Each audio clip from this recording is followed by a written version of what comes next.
Brussels, Britain and the European Union hammered out a deal early Friday that allows Brexit talks to finally move on to the all-important issues of trade and the future relationship between the two. But some of the details appeared contradictory, and many of the toughest issues remained unresolved. The last stumbling block had involved the border between Ireland, an EU member, and Northern Ireland, which is part of the UK.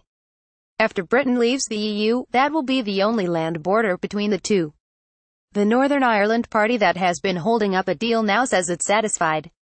Negotiators also reached broad agreement on the rights of British citizens in EU countries and EU nationals in the UK, as well as on Britain's future financial obligations to the EU. As a result, the European Commission recommended that the talks move on to the next phase. Leaders of the 27 remaining EU member states are expected to ratify that decision at a meeting in Brussels. I believe that we have now made the breakthrough that we needed, EU Commission President Jean-Claude Juncker told reporters during a news conference with British Prime Minister Theresa May. The agreement is intentionally vague on key points, and some of the details appear to be mutually contradictory. On the one hand, Britain promises to withdraw from the EU single market and the broader customs union.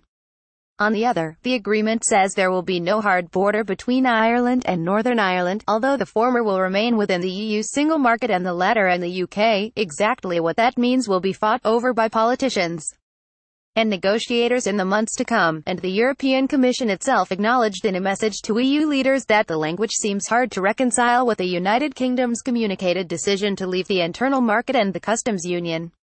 The pound rose initially on the news of a breakthrough but later fell back as investors digested the details of the deal. It was recently trading at $1.3465, unchanged on the previous day. The wording of the agreement left people close to the negotiations on both sides of the argument happy, and people further from the negotiations on both sides angry. I very much welcome the prospect of moving ahead to the next phase, to talk about trade and security and to discuss the positive and ambitious future relationship that is in all of our interests, May said.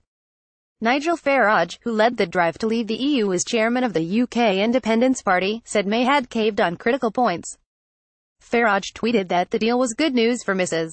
May as we can now move on to the next stage of humiliation. On the other side, anti-Brexit London Mayor Sadiq Khan said it is extremely disappointing that Britain is pledging to leave the single market and customs union. Despite the progress today, it looks increasingly unlikely that we will get a deal that works in London's best interests and protects jobs and growth across Britain, he said. Britain committed once again in the agreement to leave the EU on March 29, 2019. Negotiations must be wrapped up within a year to leave time for parliaments to endorse any deal.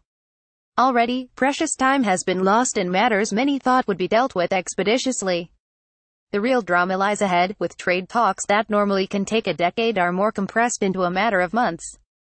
European Council President Donald Tusk grimly pointed out that 18 months had already passed since Britain's vote to leave the EU and that now the parties must negotiate a transition arrangement in less than a year.